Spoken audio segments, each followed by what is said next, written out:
बहजोई महाविद्यालय बहजोई के YouTube channel पर मैं मनीषा आपका होम साइंस की क्लास में हार्दिक स्वागत करती हूँ। यह क्लास बीए सेकेंड ईयर की गृह विज्ञान की छात्राओं के लिए है। पिछली क्लास में हमने किशोरावस्था में आहार क्या होता है, किस प्रकार किशोरावस्था में आहार देना चाहिए, इस बारे में पढ़ा था। आज का हमारा टॉपिक है वयस्कों के लिए आहार यानी डाइट्स फॉर एडल्ट्स। वयस्कों के लिए आहार किस प्रकार दिया जाना चाहिए, इस बारे में हम आज जानेंगे। किशोरावस्था के समाप्त होते ही प्रौढ़ावस्था प्रारंभ हो जाती है। यही वह अवस्था है जो काफ़ी समय तक चलती है तथा जिसमें शारीरिक वृद्धि तथा विकास के निरंतर होते हुए अपने जीवन को समृद्ध बनाने के लिए कुछ साहसिक निर्णय लिए जाते हैं। इस अवस्था में किशोर अपनी कॉलेज की पढ़ाई समाप्त करके नौकरी या व्यवसाय की तलाश करते हैं तथा अपनी जीविकोपार्जन के लिए काम धंधा शुरू कर देते हैं। आज के समाज में महिलाएं भी पुरुषों से पीछे नहीं हैं। वह भी आर्थिक स्थिति को मजबूत बनाने के लिए नौकरी करती हैं। जब पुरुष के काम धंधे में निश्चितता आ जाती है तब वह अपना जीवन साथी चुनकर गृहस्थी बसाने की सोचता है और वह शादी करके अपना स्वतंत्र जीवन बिताना शुरू कर देता है। इसी अवस्था में स्त्री पुरुष संतान पैदा करते हैं और अपने बाल बच्चों का पालन पोषण करते हैं तथा उनको लिखा पढ़ाकर योग्य बनाते हैं। अतः हम कह सकते हैं कि यही वह अवस्था है जिसमें स्त्री पुरुष को विशेष संघर्ष करना होता है तथा सबसे अधिक चिंताएं इसी अवस्था में होती हैं। प्रत्येक व्यक्ति अनेक चुनौतियों को झेलते हुए शारीरिक व मानसिक थकावट महसूस करने लगता है। यदि व्यक्ति आर्थिक रूप से समृद्ध नहीं है तो उसे आर्थिक चिंता और सताने लगती है। इस अवस्था में स्त्री तथा पुरुष को संतुलित आहार की बहुत आवश्यकता होती है। आगे बात करते हैं हम। प्रौढ़ावस्था में आहार एवं पोषण की मात्रा कई बातों पर निर्भर करती है, जैसे व्यक्ति की क्रियाशीलता, शारीरिक निर्माण, लिंग, मौसम व जलवायु, रहन सहन का स्तर आदि। स्त्री को पुरुष की तुलना में कम ऊर्जा की आवश्यकता होती है। ठंडे प्रदेशों में रहने वाले व्यक्ति को गर्म प्रदेश में रहने वाले व्यक्ति की तुलना में अधिक ऊर्जा की आवश्यकता होती है। लेकिन इन सब कारणों में सबसे प्रमुख कारण व्यक्ति की क्रियाशीलता है। क्रियाशीलता व्यक्ति के व्यवसाय एवं आर्थिक स्थिति पर निर्भर करती है। इसी प्रकार हम आगे देखेंगे, स्त्री पुरुष जिस प्रकार का कार्य करते हैं उसी के अनुसार उनको कैलोरी की आवश्यकता होती है। जैसे भी व्यक्ति जो मानसिक कार्य करते हैं उन्हें कम ऊर्जा की आवश्यकता होती है तथा वे व्यक्ति जो मजदूरी करते हैं या शारीरिक कार्य अधिक करते हैं उन्हें अधिक ऊर्जा की आवश्यकता पड़ती है। आगे बात करते हैं हम। आर्थिक स्थिति में भी व्यक्ति की क्रियाशीलता को प्रभावित करती है।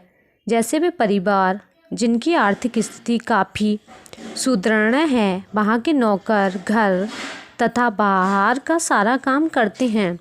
उस परिवार की स्त्रियों तथा पुरुषों को बहुत कम काम करना पड़ता है, जिससे उनको कम ऊर्जा की आवश्यकता होती है।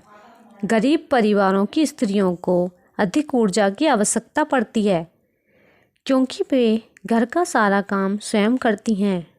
इनको मानसिक एवं शारीरिक दोनों प्रकार के कार्य करने पड़ते हैं। स्त्री तथा पुरुषों को उनकी क्रियाशीलता के आधार पर हम 3 भागों में विभाजित कर सकते हैं। नंबर 1 है कम क्रियाशील व्यक्ति, नंबर 2 है मध्यम क्रियाशील व्यक्ति, नंबर 3 है अत्यधिक क्रियाशील व्यक्ति। तो सबसे पहले हम बात करेंगे नंबर 1 कम क्रियाशील व्यक्ति। कम क्रियाशील व्यक्ति को कितने आहार की ज़रूरत होती है? क्या क्या आहार उन्हें देने चाहिए, इस बारे में हम जानेंगे। मानसिक कार्य करने वाले या बैठकर काम करने वाले व्यक्ति इस वर्ग में आते हैं, जिसमें पुरुषों को लगभग 2425 कैलोरी प्रतिदिन तथा स्त्रियों को 1875 कैलोरी प्रतिदिन ऊर्जा की आवश्यकता पड़ती है। उदाहरण के तौर पर हम जानेंगे जैसे वकील, चिकित्सक, अध्यापक, मुनीम या अकाउंटेंट, कार्यालयों में काम करने वाले व्यक्ति, आर्किटेक्ट, दुकानदार, ड्राइवर, क्लर्क, स्टेनो, कार्यालयों में नौकरी करने वाली स्त्रियां, ऑफिसर वर्ग में नौकरों पर निर्भर रहने वाली स्त्रियां आदि। शारीरिक भार स्त्री 50 किलो, पुरुष 60 किलो। हमारा अगला पॉइंट है मध्यम क्रियाशील व्यक्ति। अब हम जानेंगे मध्यम क्रियाशील व्यक्ति कौन कौन से होते हैं और इस अवस्था में कौन कौन से व्यक्ति आते हैं।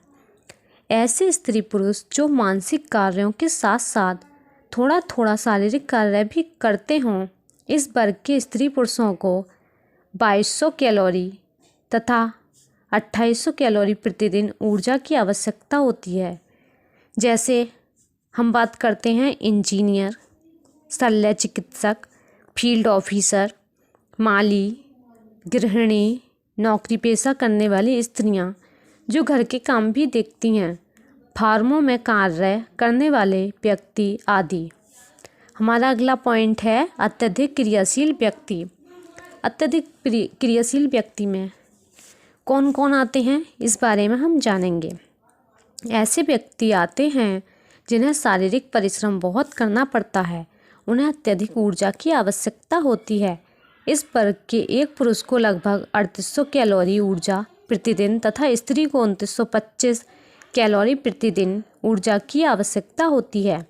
जैसे कृषि मजदूर, श्रमिक, खिलाड़ी, खान मजदूर, कुली, रिक्शा चालक, नृत्य कलाकार, घरों में काम करने वाले नौकर तथा नौकरानियाँ। इसी प्रकार हम आगे देखेंगे आर्थिक स्थिति के आधार पर भी प्रौढ़ व्यक्तियों को 3 भागों में बांट सकते हैं। जैसे नंबर 1 है निम्न आय वर्गीय, नंबर 2 मध्यम आय वर्गीय, नंबर 3 उच्च आय वर्गीय। हमारा अगला पॉइंट है प्रौढ़ अवस्था में पोषक तत्वों की आवश्यकता। प्रौढ़ अवस्था में पोषक तत्वों की आवश्यकता किस प्रकार होती है, इस बारे में हम जानेंगे। जैसा कि पहले बताया जा चुका है, प्रौढ़ अवस्था में पोषक तत्वों की आवश्यकता स्त्री तथा पुरुषों में उनकी क्रियाशीलता के ऊपर निर्भर करती है। चाहे उनको कम ऊर्जा की आवश्यकता हो या अधिक ऊर्जा की, आहार में सभी आवश्यक पोषक तत्वों को पर्याप्त मात्रा में शामिल करना चाहिए। आहार नियोजन करते समय इस बात का अवश्य ध्यान रखना चाहिए कि किस व्यक्ति को कौन सा पौष्टिक तत्व अधिक मात्रा में देना है। जैसे मानसिक कार्य करने वाले व्यक्ति को प्रोटीन अधिक मात्रा में तथा उच्च कोटि का देना आवश्यक होता है। इसलिए इस प्रकार के व्यक्ति के आहार में दूध या अंडा अवश्य रखा जाता है। तो आगे बात करेंगे हम। एक मजदूर अथवा श्रमिकों को ऊर्जा की अधिक आवश्यकता होती है, इसलिए मजदूर के आहार में कार्बोहाइड्रेट एवं वसा वाले भोज्य पदार्थ अधिक मात्रा में दिए जाते हैं। इसी प्रकार आगे देखेंगे स्त्रियों में अधिकतर आयरन की कमी पाई जाती है, इसलिए स्त्रियों को उनके आहार में हरी पत्ते वाली सब्जियां एवं सलाद को जरूर शामिल करना चाहिए। इसी प्रकार हम आगे बात करेंगे आहार आयोजन करने वाली गृहिणी को विभिन्न पोषक तत्वों के स्तरों को जानना आवश्यक है तथा किन भोज्य पदार्थों से कौन से पोषक तत्व प्राप्त होते हैं तथा यह भी जानना आवश्यक है कि पौष्टिकता की दृष्टि से कौन से भोज्य पदार्थों का तुलनात्मक मूल्य अधिक है। भ्रूण अवस्था में संतुलित आहार ही स्त्री पुरुष को सभी प्रकार के पोषक तत्वों की पूर्ति कर देता है। हमारा आज का टॉपिक यहीं समाप्त होता है। सभी बच्चों को मेरा धन्यवाद।